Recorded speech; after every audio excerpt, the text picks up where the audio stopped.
Welcome to Coffee and Gumbo, where we talk about all things hot, spicy, and flavorful. What's up, CNG fam? What's We are up? back again. What's up, family? We are back. What's up? Yes, we are back. We are back and excited to be back with you.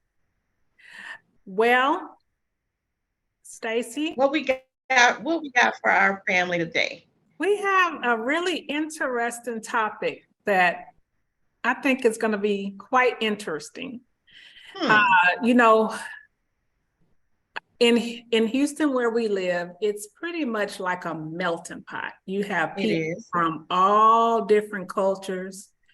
And I tend to, when I meet people, I always want to ask them, where do they come from?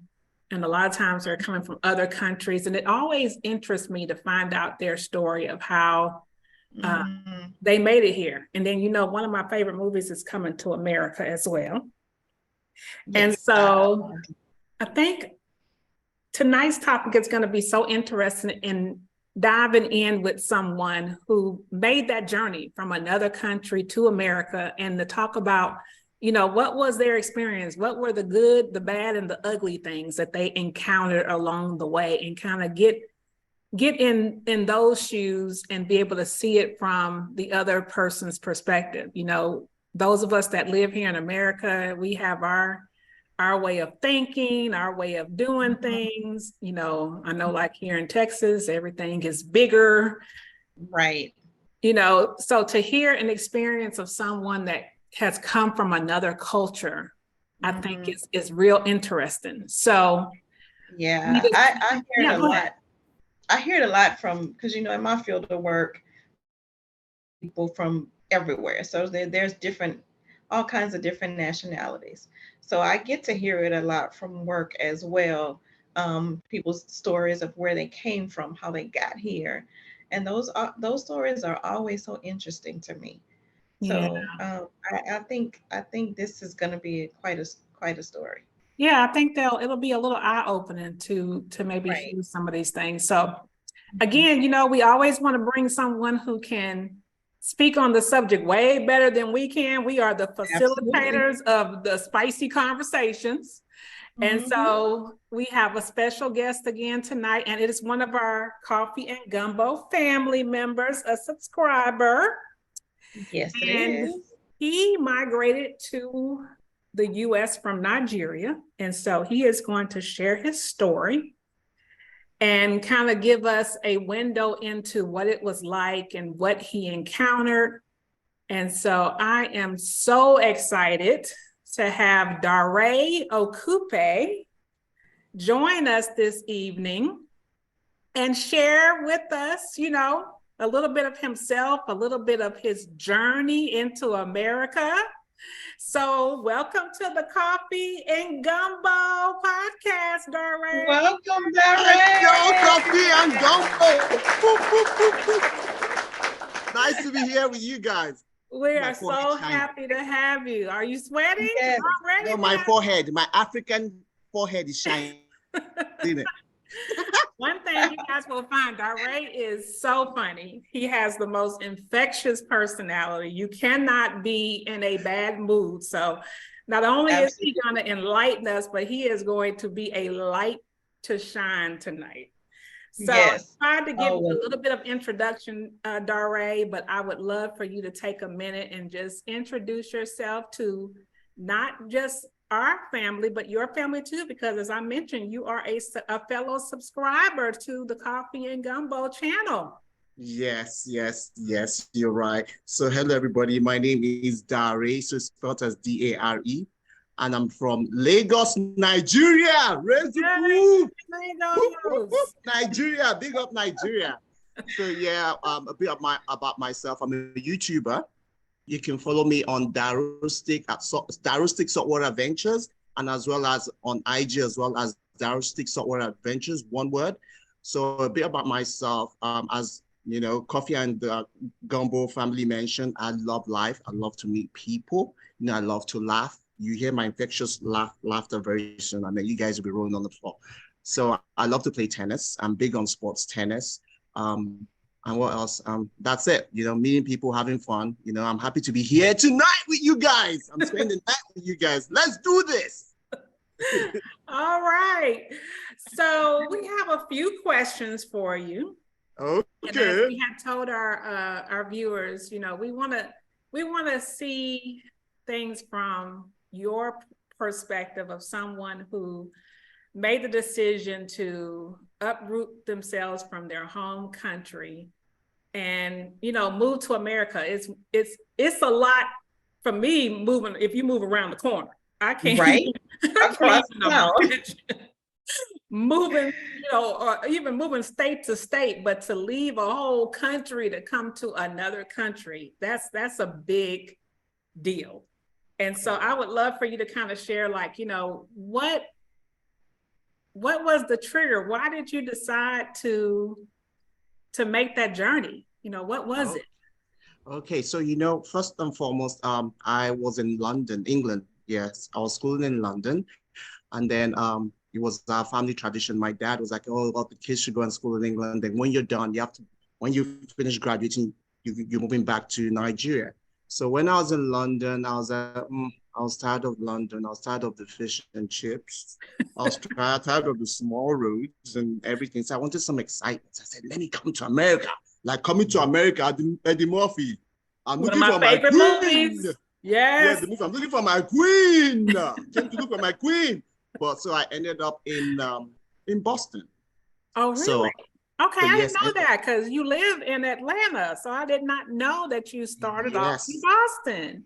So how did you choose Boston? What made you choose Boston? Very good question. The main reason I chose Boston is I wanted a city that reminded me of a little bit of London, whereby, you know, the transport system is fantastic, and Boston it is. Because you don't need a car in Boston. You can jump on the bus, you can jump on I think it's the orange and red line in Boston, correct? Yeah.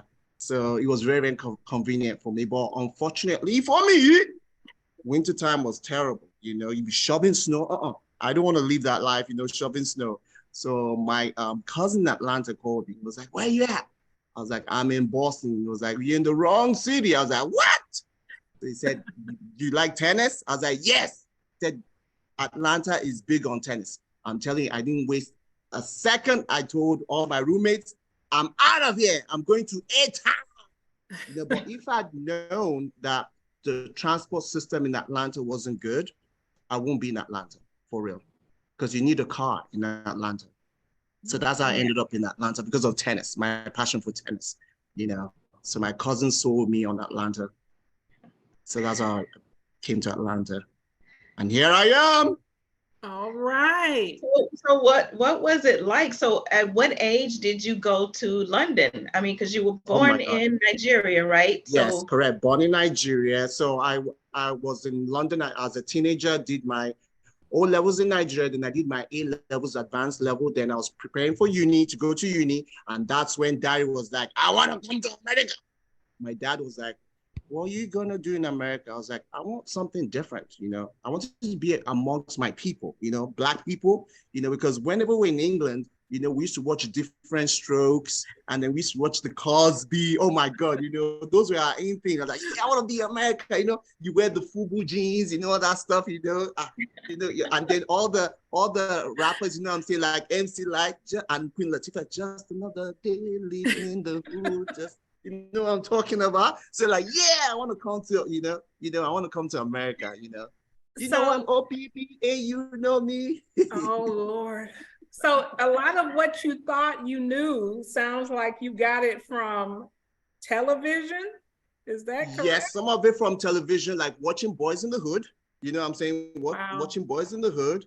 And then, yeah, television and some of the rappers, you know, listening to music and all that stuff. You know, they'll be talking about Detroit, they'll be talking about Chicago and New York, you know, and I was like, okay, let's go to America. Let's see what America has to offer. One thing that I had in mind, to be frank with you, was like, I love the concept of, you know, like you can come to America and you can make it, you know. So that gave me the opportunity to say, oh, look at me, I can come to America. Who knows what my destiny is? I can be somebody in America. You know, so that's why I was like, okay, let me come to America and see what America has to offer for me. Yeah, so I've that's heard why I'm here. Before yeah, people say, you know, they want to come to America because of for the opportunities. Correct. All the opportunities, and as well as my own mentality was I want to be around my Black people. You know, we Africans, you know, when we see Black people doing well, so you're like, yes, I can do it. Let me be here. But it wasn't the same. It's not the That's pictures. what I was going to ask you. Did it live up to what you thought? And then, you know, when I think of Nigeria, I think that's like the biggest form of being with your blackness, you know. So why Correct. did you feel like America was going to offer you something different than Nigeria would? So you see, in Nigeria, we had so many, you know, like it's normal everywhere you go to. We had so many issues pertaining to education, whereby the government will have problems. They won't fund the school system, and then they will go on strike for a long time. So those families that can afford to send their kids abroad to either England or Spain, wherever it is. So that's how I took the opportunity to leave, because they were on strike. You know, so, you know, like sometimes it can be on strike for 1 year or 2 years. So that's wasting of your time. So those families that could afford to send their kids abroad to go and study abroad, they have the opportunities to do that and finish their education and decide if they want to stay or if they want to come back. So that's what happened to me, you know. And so your family was behind you, or did they? Oh, that's a very good question. That's it, because, you know, I told you my three siblings, the ones ahead of me, they started school in England when they were little. Like the youngest was almost like 5. My mom told me the story. She was in tears. My mom was like, no way. My dad loved us to be very independent. You know, my oldest was 7 at that time, and my sister was 5, and Tunji was 3. No, 4. It was 4. Yeah. So imagine 7, 5. No, sorry, 8, 8, 6, and 4. Yeah, 8, 6, and 4. The 3 of them, they went to school in England independently. Man, my mom was like, no way, with this last 2, no, these ones have to be teenagers before they can go abroad. Because my mom wept and wept. They had guardians for them. So that's how I was able to, I did everything myself, to be frank with you, because when I became a teenager, and then I was preparing for university, and then they were on strike.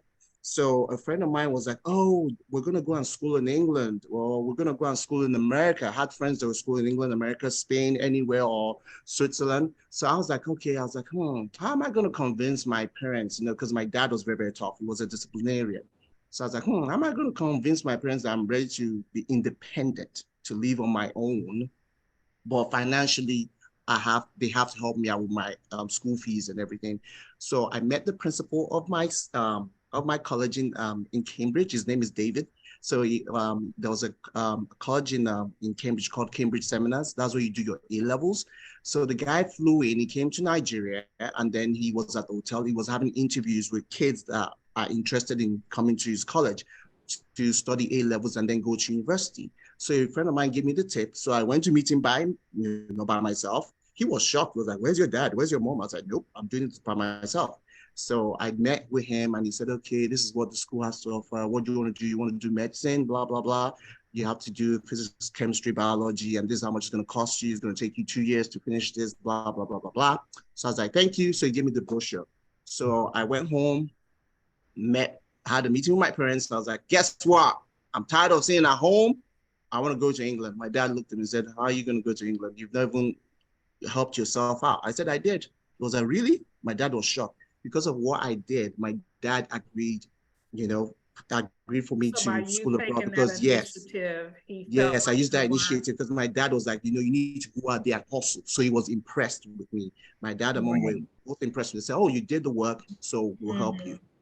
So when you decided to then come to America, did you have to win them over again, or did they? Yes, I did. Okay. So when I finished my A levels, unfortunately, I was supposed to go for medicine, but I flunked the A levels.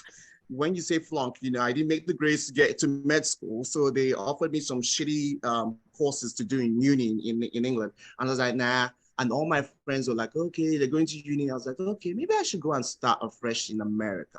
Go to a school in America and find out how much it's going to cost me and blah, blah, blah, So I was like, okay, let me go get in a student visa, yada, yada, yada. So I was like, okay. So my dad, I was like, I need to talk to this old man again. So I was like, call my dad. I was like, Popsy. That's what we used to call our dad in the slang in Nigeria. Popsy. So they say, what's up? So I was like, I'm tired of England. He was like, okay, so you want to come back home to Nigeria? I was like, mm-mm. I was like, where do you want to go to? I said, in America. America.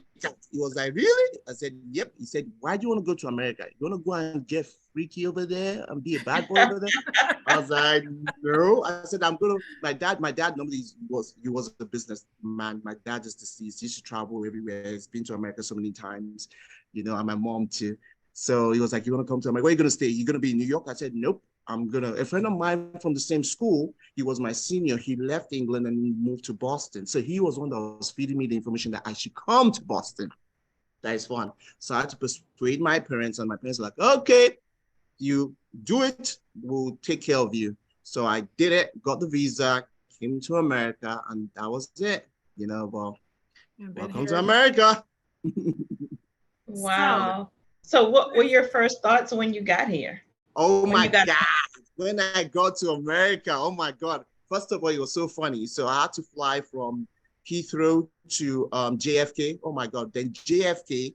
Then we had to, do you remember those days? You have those small airplanes, TWA.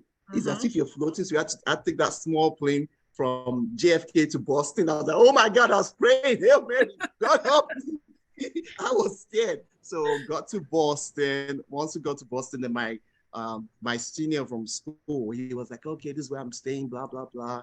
He was like, so your assignment is go look for colleges and universities. So I went down because where I stayed was in Cambridge too. So I stayed in Cambridge, Boston. So my mom was like, why is that Cambridge, England, Cambridge, Boston? So my friend was like, there's schools over here, MIT, there's, I think, University of Boston, and there's another college. It starts with B. I forgot the name of the college. So I was like, okay, I was looking at all of them. Then I sent the information over to my parents and say, okay, which ones do you want me to go to? So while they were doing that, Faith had it whereby I met an American girl that I fell in love with and, got married, but ended up, it didn't work out. She was like, oh, I live in Atlanta. You need to come to Atlanta. That's where my family is. We're originally from Columbus. Come to Atlanta. Atlanta is nice. I was like, Atlanta, I don't know anything about Atlanta. She was like, well, what are you planning to do? So I was like, I said, I flunked my A-levels and I'm trying to go to uni over here. And then, but the university I'm looking at, that time I was 21. And then the university I was looking at was a 4-year, it was a 5. The course I was trying to do was going to take me 5 years. So I did 21 plus. I said 26, God forbid. I was like, all my friends in England, by 24, they're done. So I wanted something really, really fast, like acceleration, get out. So my dad was like, okay, let's just see what we can afford, blah, blah, blah. For the meantime, we'll keep you posted. So I was talking to my ex-wife at that time. And then she was like, well, they offer accelerated courses at DeVry University. I was like, DeVry? I was like, what the heck is that? I said, is that like a well-known university? She was like, well, it's for technical stuff. Since you said you want to do IT. So I was like, okay, let me research about that. Do you know how we Nigerians are? Nigerians love Harvard, all those big, big, big universities. So when my dad heard DeVry, I said, DeVry, what's DeVry? I was like, I said, what's DeVry? He said, what kind of school is DeVry? I was like, Dad, I said, look, I just want to get in school, get my degree and be done in 3 years. My dad said, nope, don't do DeVry. And unfortunately, my dad and I fell off. I was like, I told my dad that, I was trying to say, oh, I'm a man, I don't need your money, I can do this myself. So I told my dad, I'm going to go to DeVry, end of story. So my dad was like, oh, really? You're going to go to DeVry? Who's going to pay for it? I said, don't worry, I'll sort myself out. And then that was it, I ended up I moved to Atlanta, my cousin. Everything was just, I think God was just saying that, what, not to be very religious. God was saying that you're going to go to Boston, then from Boston, you're going to go to Atlanta, then from Atlanta, then you're going to, get married. Then from there, your future starts in Atlanta. So that's what happened. So got to Boston, got to Atlanta. Then when I got to Atlanta, it was so funny, everything was going like so fast, then I saw myself in DeVry, and then I graduated from DeVry. I was married at that time, and it was funny because my ex-wife and I were booked in DeVry. She was taking a course in DeVry. So, when you're married, the two of you can't be in the school together. One has to go to school while one has to sit back because you have to keep the money flowing. So that's what we did. And then that's where Dary ended up. I got my bachelor's degree in network communications management. All right. All right. So did you meet your wife after you got to Atlanta or before? So I met my wife when I got to Atlanta real well. And it was so weird because my wife said this, my ex-wife, she said this, it was very funny. She said that she told her parents that God sent me to her. You know, that when she was talking to me, she just knew that this is the man I want to marry. And I was looking at her, I was like, who wants to marry? I was like, who wants to marry at 21? Not me. So we're kicking it for, you know, the American slang, we're kicking it. And then for a while, and then she was like, she didn't like it. She said, oh, you can't be living like this. You need to get married. I was like, married? So I was thinking about it. I said, married. I said, wait a minute. I said, this would be nice for me to get married because all my friends are still in uni. So I'm ahead of them. So I can say I'm a married man. You know what I'm saying? So I got married. And then it was like, oh my God, Dary's married. I was like, yep. You guys beat me to education, but I beat you guys to marriage. So I got married before all my friends and stuff. So that was very, very interesting. Yeah, learned a lot from it. So I would like to know, what do you believe is the best thing that has happened to you in making the decision to come to America? What's the thing that that you can look back and say, I'm so glad I moved here because of this? Yes, I'm so glad I moved to America so I can make my living. Because my dad and I, we're both Leos, you know, we always bump heads. My dad was the youngest manager in his father's bank in Nigeria at the age of 21. So he was a manager at 21. So my dad used to say that to us, I was a manager at 21. So you should have stayed, you know, your career should be booming right now.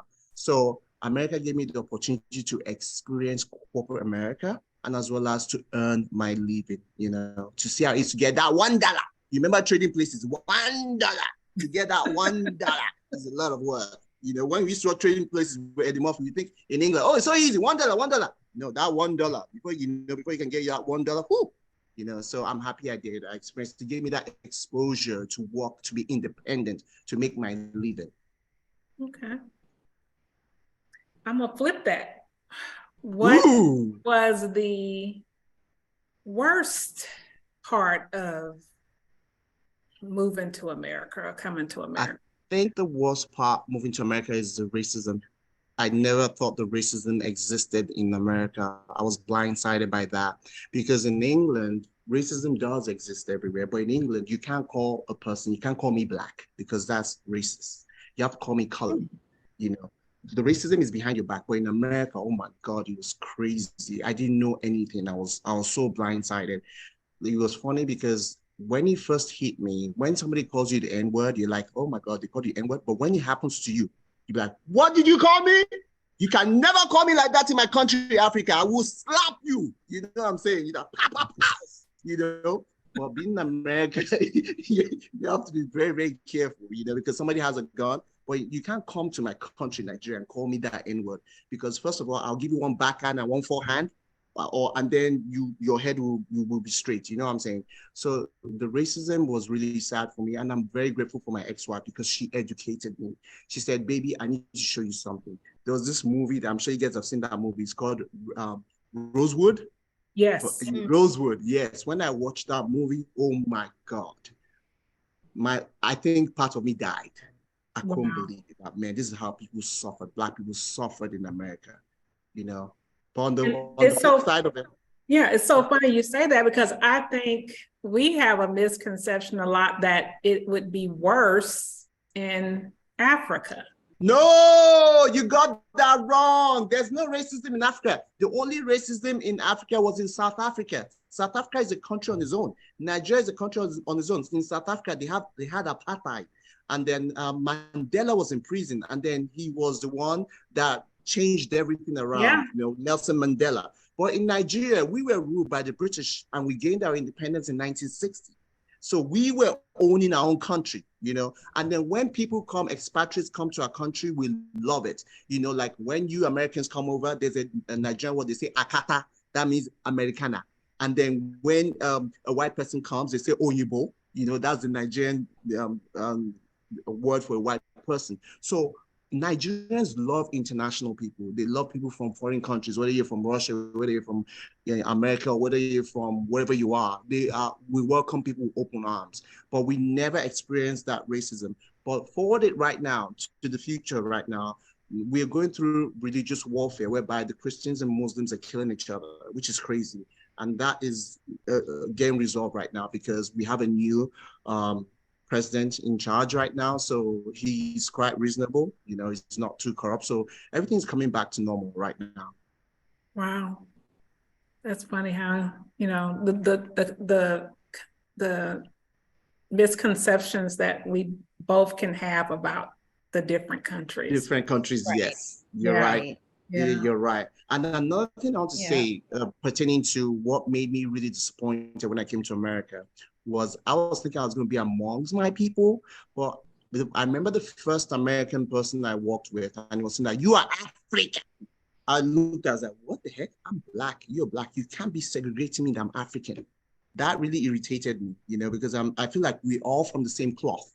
You know, like during slavery, they brought you guys over here and you guys are Americanized, but you're still from Africa. That umbilical cord is still tied to Africa.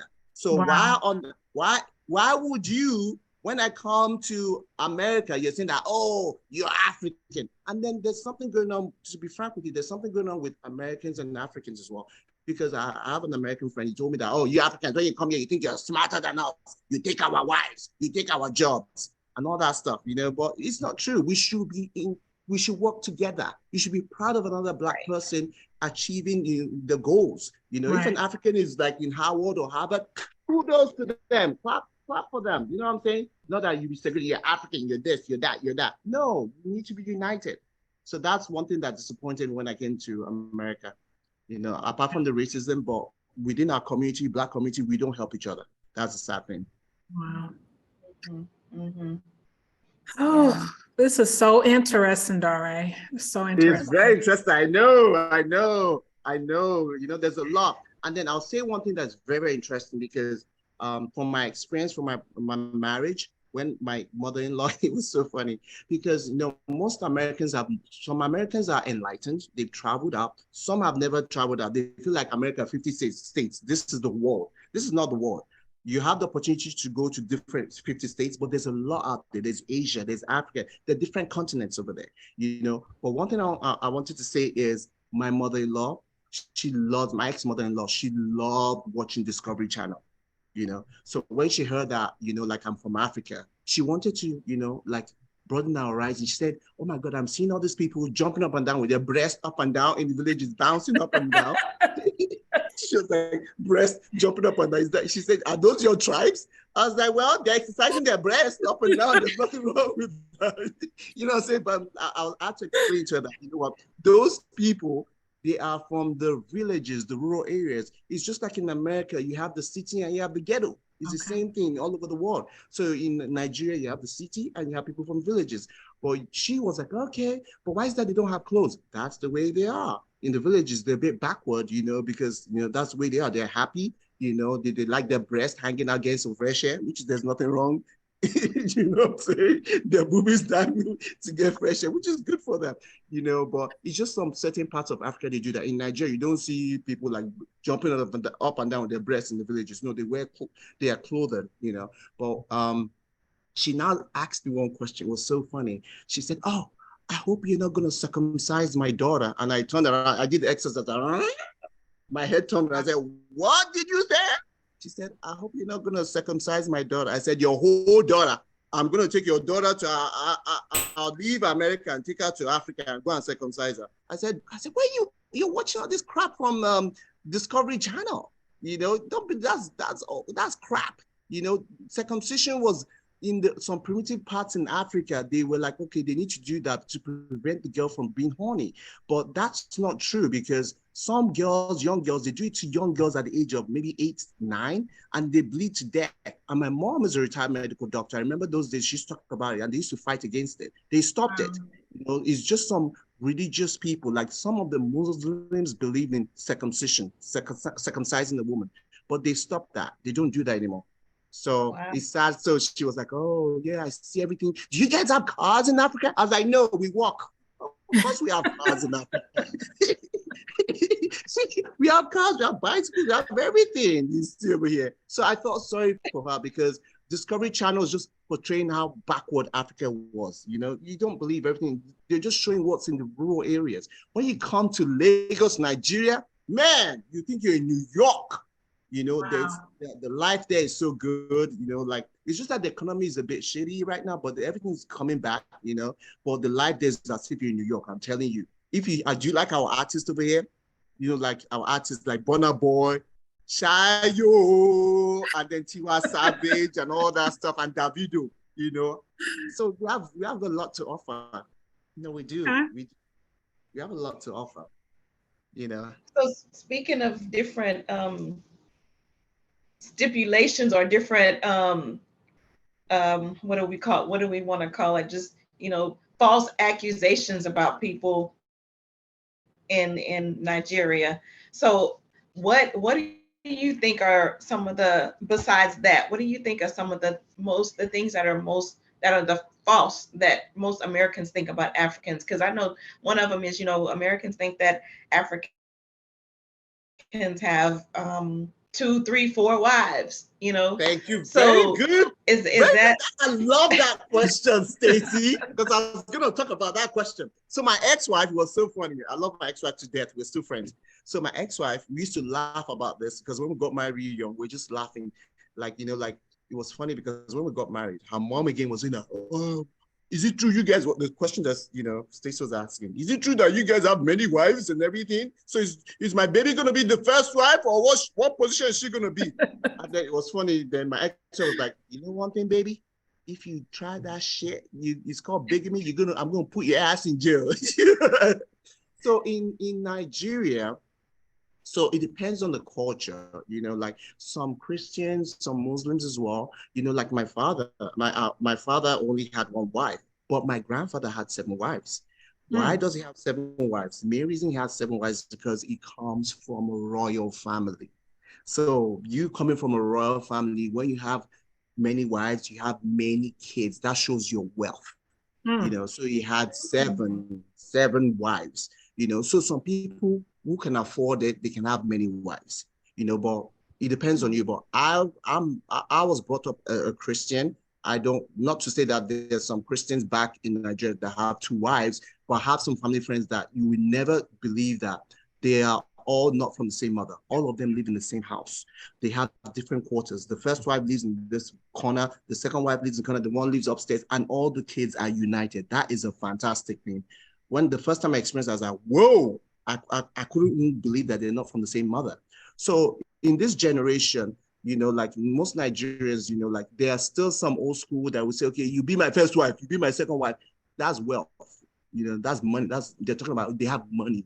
And, you know, they're letting you know upfront that, look, you're going to be my first wife. You get all this. I'm going to have a second wife because that's the way I am. That's the way my culture is. For me, I can only deal with 1 woman. 1 woman. I can't deal with 2, 3. No, it's a lot of headache. 1, I'm even trying to get 1. It's not easy. You know? Yes, it's so funny because I was thinking about, you were saying like the TV shows is what you kind of looked at, but I just remember watching Good Times when Thelma was dating the Nigerian African man guy, doctor. Whole issue was that he couldn't tell her whether he was gonna have more than 1 wife. Yep. That was amazing. Old school. Yeah, it's amazing. Yeah, that was old school. Like that's once again where what we see in images on TV and whatever can shape the way you think about a certain culture, you know? Correct. Because I did think after that, oh wow, African men have many wives. Different wives. No. That leads me to another question that I would love to hear your perspective, and I know it's going to be your perspective. Seeing as though you came to America and you married an American girl, Yes. What would you say are the biggest difference between American women and Nigerian women? Oh my God, American women, their freak level is so high. Their freak level is like high, it's like a 10 out of 10. I walked right into that one, not knowing. Yeah, you did. You did. It's Not very the high. answer I thought was coming, but okay. You did. But I'll say this. You see, the difference between an American woman, they're all the same. But the only difference is an American woman, like she will make the move. Like when she wants to have sex, she's like, oh, baby, I'm ready. But an African woman, but things have changed now. An African woman, like the guy has to take the lead. He has to do the initiative. But an American woman, the baby is on tonight. When are you coming home? Okay. That's what I'm And talking I about. bet you were like, what? I was like, all right, baby, I'm going to make sure I hurry up as soon as possible. Let me just sign up. But, it's the same, like the American women and Nigerian women. I'll say that Nigerian women, because I remember my aunt, she used to say this, that, oh my God, American women know how to do their hair. They're lovely and all that stuff. Nigerian women too are like that too. But if you notice, now the culture is very, very interesting, because I'm going to say this, you're going to find this very, very funny, because in Africa, when you want to see the woman with the biggest booty is in Africa. You know what I'm saying? African women have the biggest butt. But it's so funny that now in America, everybody is putting all those silicone in their butts to be big. You know what I'm saying? To have big butts and all that stuff. So everything is copycats. There's some things that, Americans are taking from African women, and the same thing African women are taking from American women. So, like American women want to have big butts. You know what I'm saying? But you guys, if you guys go to the two of you, if you guys go to Nigeria, you ain't coming back over here. They're gonna lock you guys down because they like the way you guys are. They don't like skinny women. They like women that are full. And the same thing goes for the guys too. If I should go to Nigeria, every time I go to Nigeria, they say, oh God, job burger. You didn't eat burger. You're so skinny. You're not chief. A chief, you have to have a round belly. You have to be big. You know what I'm saying? Because when you look big, that means you're healthy. But if you look malnourished, so this one's struggling. And one thing I'll say is, during those days, I used to laugh because my grandfather used to tell me this. It was so funny. During those days, like, like if you like, let's say I was in Nigeria and I was single, my parents will hook me up with another girl. They say, okay, we're gonna meet you with this girl. And I say, oh, I don't like her. And then if I look at her and then she doesn't have a butt, or she's not full enough, they'll take her to fattening home. What does fattening home do? They'll feed her. So everything comes out. The boobies come out. The ass comes out. They say, yes, I'm ready to pay my dowry right now. You know what I'm saying? Really? That is interesting. So there's a fattening school, you said? Fattening home. They call it fattening home. Yeah, fattening home. Really? If the girl comes, the girl's very skinny, and like me, I'm like, I don't want her because she's too skinny. So during those days, the family's okay. They'll take her to a fattening home. They'll cook for her, eat, make sure that she gets nourished, and then all the boobies, everything, the ass start coming out. Then the day of the wedding, say, aha, this is what I want. I want this. Wow. Yep. Wow. So my grandparents told me that. That definitely wouldn't fly over here because, folks over here, we trying to lose all that. We ain't trying to. Oh, no, because you know what? Most African men love it when, like, that's another thing that I'll say that originated from Africa. Twerking, booty shaking. When you go to Nigerian parties, see them spraying money and then they'll be shaking their butt. You see their butts like this big. That's what most African men love. They like big butts. They're like, I love big butts and I cannot lie, which is true. It's the same thing. Wow. So I want to know, do you ever have plans to move back to Nigeria?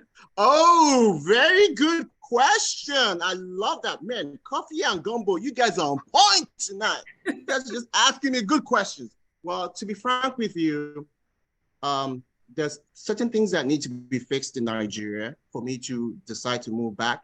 When I say fix, I'm talking about you have freedom of speech. In Africa, you have to be very, very careful. You can't just talk to your president anyhow, or you're against the government. They will kill you easily.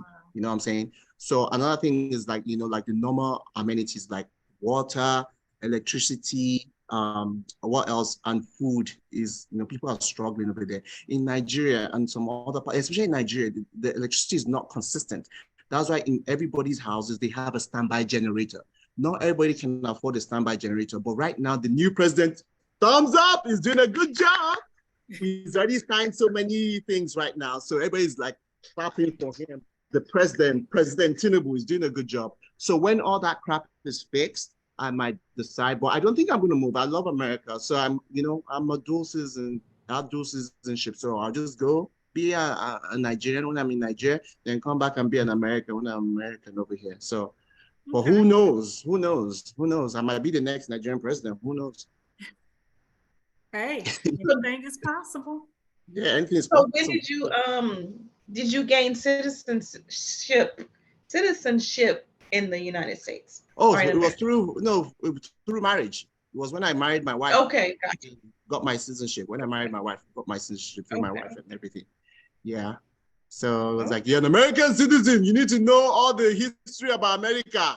America, I pledge to the allegiance and blah, blah, blah. I was like, okay, you have to read everything about that stuff. I do love America, but I love home. There's no place like home. Like today, my ex-wife, she cooks African food. She likes the jollof rice. She cooks the fish stew. She does the plantains. Wow. And so all of that she learned from my mom, because my mom was here too. So my mom taught her how to cook. So she's like, oh, I'm making some jollof rice right now, making some plantains. She was like, oh, my sister is coming over. Veronica is coming over. We're going to eat some plantains. Blah, blah, blah. Try to make me. I do love the plantains. Oh my God. Have you tried some fufu? When you eat some fufu? Once I've tried. That one didn't. You didn't see what it's like mashed.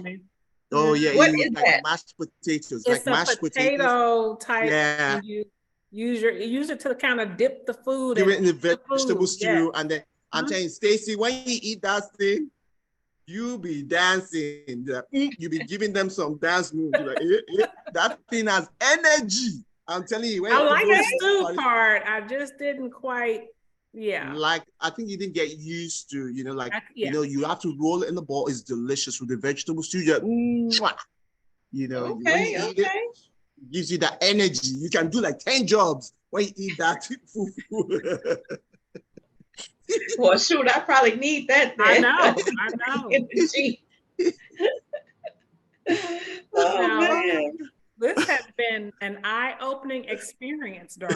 It really has. I'm telling you, please come to Africa. You have clarified some myths for us as well. Yes. As, kind of got me thinking about some of the things that I had in my brain about, Nigeria, apartheid, just believing that was just the whole of Africa. The whole of Africa when it wasn't. I'm still trying to wrap my brain around that, Yeah, unfortunately, that was only for South Africa, but Nigeria was in the western part of Africa. So it's Nigeria, Ghana, all of those Western countries, they gained their independence because some of them were colonized by the French, Cote d'Ivoire too. So they didn't go through that apartheid stuff, like most of them say, thank you very much. Bye, England, pack your load. We can take care of our country ourselves, So most people we gained our independence in 1960. So we're running our own country. So we didn't have that problem of racism and all that crap.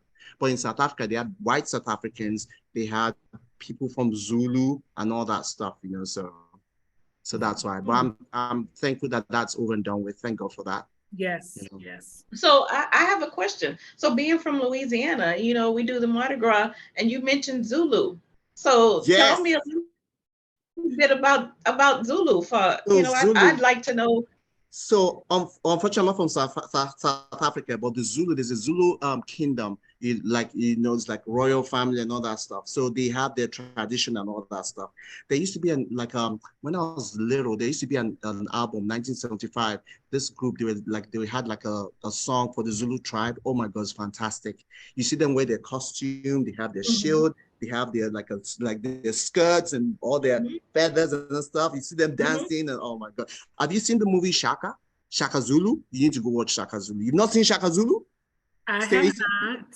Oh my God! You need to go watch Shaka Zulu, the powerful warrior in Africa. Me in the comments, I will go watch this. I have wanted to watch. Oh my God! Go watch Shaka Zulu. That will answer your question, Stacey, because Shaka Zulu was tied to the Zulu tribe. And then he had like, you know, all those powers. Like he had a little bit of like a witch that could see the future for him and say, you're going to marry this girl, you're going to have a child, he's going to be the next king, yada, yada, yada. So he needs to go watch Shaka Zulu. Yeah, you need to. I've always wondered how like Mardi Gras tied into, you know, all the different tribes, because, you know, during Mardi Gras time, you have all of those different, well, they call them, the crews, or the crew of, you know, the Zulu, the crew of Shona, or the crew of this, or the crew of that. They have the different crews to represent the different, you know, I guess the different kings or queens or whatever. So Yeah. I was always curious as to how that all tied in together. Yeah, I think a lot of the cultures in Louisiana, you're right, because I remember when I used to consult for a healthcare company, when I was in New Orleans, and then I was saying juju, and they're looking at me like, what do you know about juju? You know, they had juju rolls. Oh my God, those things are delicious. The juju, it's called voodoo. Sorry, it's called voodoo. I said voodoo. So I said voodoo when I went there, not juju. I said voodoo. So the lady said, oh, what do you know about voodoo? I said, we have voodoo in Africa. I don't believe in all that crap, witchcraft. She was like, yeah, we do it over here. They have voodoo rolls over here. The voodoo rolls is delicious. Yeah, yeah. They have all these small figures, those small figures that they use a paint, the voodoo dolls and all that stuff. You know, yeah, they have something like that in Nigeria too. They do that crap, you know, those fetish stuff. Yeah, so that's interesting to know that all of that, you know, came from Africa. Yes, it did. It came from Africa. You remember the slave trade, the movement, even the Brazilians too. You have some Brazilians over there that speak Yoruba, because some of them were, the slaves were taken from Africa to Brazil. So we are all infiltrated everywhere, even in Asia too, everywhere. So we're everywhere, you know, everywhere. So where did the, I don't know if you know the answer to this, but where did the blackface come from? The blackface. Yeah. You know how I know for sometimes during Mardi Gras season, some of the tribes, they'll paint their face black. Oh, that's a very good question, because you know one thing, the blackface, because I was watching it on TCM, because most of this white, I'll say Freddie Stein, some of these famous white actors, they put the blackface on. Do you know why they put the blackface on? Because Black people, they knew how to dance, tap dance and sing and all that stuff. So the blackface is just talking about, Africa, like we're Black, like this white, and it's quite racist, because they were saying that some Americans were upset because why would you have Shirley Temple? Shirley Temple, she had like a blackface. There was a movie I was watching on TCM, and then the presenter was saying that, yeah, many Black people didn't like that because she was just trying to portray a Black girl that can dance, because it's only Black people that have that vibe, that groove of dancing. So that's why they put the blackface on, It'll be interesting to maybe research why they do it in Mardi Gras. You said in Mardi Gras, yeah. Yeah. What origin? What is that? What does that denote? Yeah. Yeah, because I know I saw that on TCM, and they were saying that, yeah, during those days too, that all the artists will paint their faces in black so that they can emulate Black people, how they dance, tap dance and everything. Because, Black people were good for singing, jazz, tap dancing, because that's what Mardi Gras is all about. They have all their trumpets, all the jazz music and all that stuff. Yes, absolutely. Well, we could be talking on this subject for hours, but I don't want to miss the opportunity because you said ex-wife. So does that mean that you are currently single so that the women— Yes, I'm single. I'm looking for my queen. Where's my queen coming to America? Where's my queen? Is she in Atlanta or is she in New York? I don't know. I need to go to Queens. Queens is where I'm going to. Queens. And I'm going to tell her, back like a dog. No. So yeah, I'm still looking. I don't know where she is, but if I find her, God help me. Yeah, right. But I still have hope because you know why? Yeah, I'm single. I'm a single guy. You're a really good guy. I'm a good guy. I'm single, but one thing, I want to say something. Why is it that most women, when you meet women and they say, okay, what do you look for a guy? The first thing they say, he must be God-fearing. Why do they say that he must be God-fearing? Well, I don't know why this. Even dealing with a woman, you have to fear God when you're dealing with a woman. So you say, you have to be God-fearing. Can't you just say that I want someone that is cool, that is like my friend? That's what I'm looking for. I'm looking for someone that will be my friend, someone that will we'll have something in common. But if we don't have something in common, show me something new, something that I've not experienced before, which is, bring something. Because when people come to your life, they always bring something new, something refreshing, So I'm just looking for a friend. And, I would like to be a father, but God help me, I don't know. But Al Pacino and what do you call it? Hey, they're still having Robert De Niro, they had kids at Robert De Niro 76 and Al Pacino is 83, having kids. God, that would be my portion, knock on wood. I need to have kids. Well, we hope not. We hope not. You never know. Maybe, this is not only the Coming to America episode. Coffee and Gumbo dating episode. So we'll just have to see how that pans out. Hey, that's not a bad idea. I'm gonna write that one down. Future episode. Write it down. Okay, maybe you'll be our first success story, Dary. Right. That's what I'm talking about. And now you can invite me back. And I'll tell you all about it. Most definitely. Well, we Definitely. appreciate you being willing to come and share your journey and your experience and letting us kind of see how things are from your perspective and walking in your shoes, or as Stacey's book is titled, Step in My Shoes. This was another Step in your shoes. Go get the book right now. Stacey's book.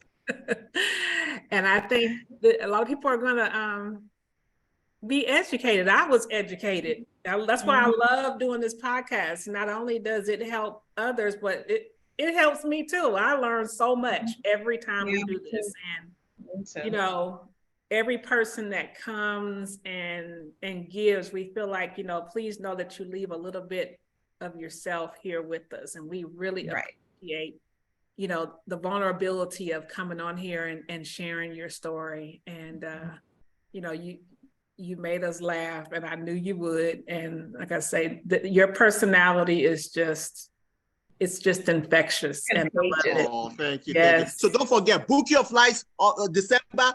You're coming to Nigeria, okay? Make sure you go. So is that the best month to travel to Nigeria? What is the best month? The best month is during Christmas time, because everybody's coming back home from everywhere. So whether you're from England, people always go back home. So you get to be with family. It gets a little bit crowded, but summertime too is optional as well. Summertime is nice. It's not too chaotic. You'll be able to do whatever you need to do. Okay. So there are other places that I would like to explore. I'm gonna, open myself out here. I'm an African. I've only lived in Nigeria. I've not seen other African countries. So I'm trying to take a tour. I'm trying to take a tour to Morocco. It's on my list. It is on my list. South Africa, definitely, because my mom and dad. That's another thing. You would think, I would have thought that, you had traveled. No. Just like here, you meet some people who've never been out of their state, or out of their town. So that's the same no matter where you go. That was my fault, because before my dad passed, my dad was saying that, you need to go explore Africa, go to Togo, go to Ghana, go to Ivory Coast, go to South Africa. I was like, what? I said Africa? Nope. I said Europe is fine. So I was going to Amsterdam and some other places. Now, as I grew older, I said, wow, there's a lot to see. Africa is beautiful. Yes. You need to come down to Africa. I have seen. It has a lot to offer. A lot to offer. Mm-hmm. Well, we're going to close out our episode, but first, again, thank you, Dary, for Thank you, Coffee and Gumbo. Oh, don't forget, I forgot to. Did I mention that you can follow me on YouTube? Is Dary? Yes, that was going to be my next YouTuber on YouTube. And then my IG is Dary Sticks of Water Adventures, one word as well. So you can follow me. You can make sure you subscribe. I have some videos. Put it right on the screen for everybody to see. Go see his channel. It's wonderful. My channel is about fish. He has these video shorts of fish, and I tell you, it is one of the most relaxing things you can ever do. I put it on and just let it loop. It's so good. So. Yes, if you're having a bad day, if you have a high blood pressure, go get a fish tank. People don't know that. If you have a high blood pressure, looking at a fish tank reduces your blood pressure. You don't have to get a big tank. You get a small tank and you're just looking at the fish pooping, and then you'll be fine. and Dary teaches you all the steps of setting up your fish tanks and everything on his channel. Broke fresh water and salt water. Go visit him. We will put your information on the screen so everybody knows how to reach you. And again, thank you so much for being here. Thank you. Thank you. We Thank you. appreciate you. Thank you, beautiful ladies. all of Coffee your and knowledge Gumbo. and You your guys information. rock. Thank so much. you. Thank you. Love you on. Mwah, mwah, mwah, mwah. Bye. Right back at you. Bye-bye. Oh, that was a good one. That was a good one. That was interesting. It was, you know. That stuff I did not know. It just makes me now want to go learn even more about our, you know, where we're from and, you know, the culture and absolutely. Yeah, I got some research I need to do. Well, and some travel plans we need to make. I know. Now I'm trying to debate. December, summertime. We'll have to lean on Dary for some of his knowledge on when to travel. And maybe when we do, we'll take our Coffee and Gumbo family with us. We were talking about coming to America, so we'll do going to Africa. There we go. There you go. Absolutely. Okay. Well, it's another one in the books. Yep.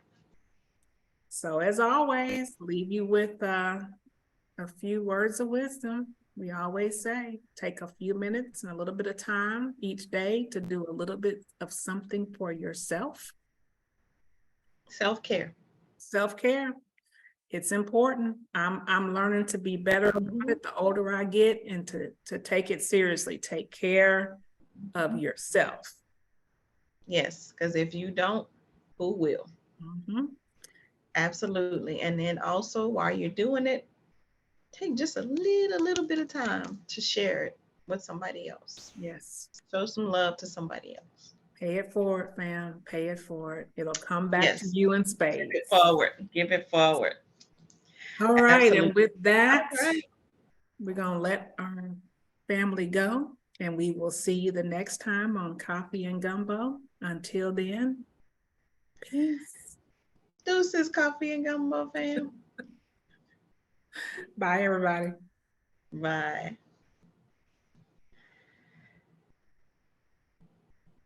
Thanks for watching Coffee and Gumbo. Don't forget to like, comment, and subscribe. Come back soon for more hot, spicy, and flavorful conversations.